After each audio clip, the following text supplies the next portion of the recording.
Assessment for Learning, or AfL, has a number of core features which help to define it.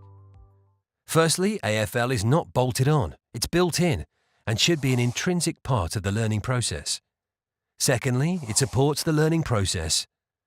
Thirdly, we need to understand that AfL is actually a teaching and learning strategy in itself, and the model we'll explore can even be called assessment as learning.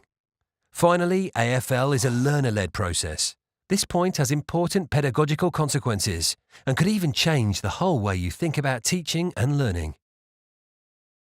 In summary, the assessment for learning process runs in parallel to the process for learning and is broken down into 4 key stages: monitoring, evaluating, reviewing, and goal setting. Monitoring may seem obvious, but it's crucial to assessment for learning.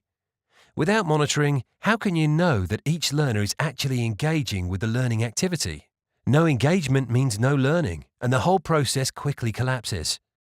It's no surprise that Ofsted want to be certain that all learners in the room are actively engaged in learning.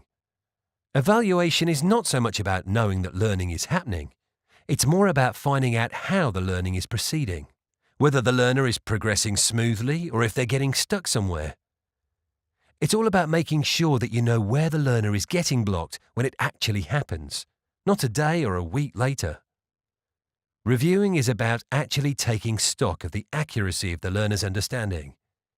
It's about supporting any issues that have arisen during their learning and enforcing and validating the progress they've made.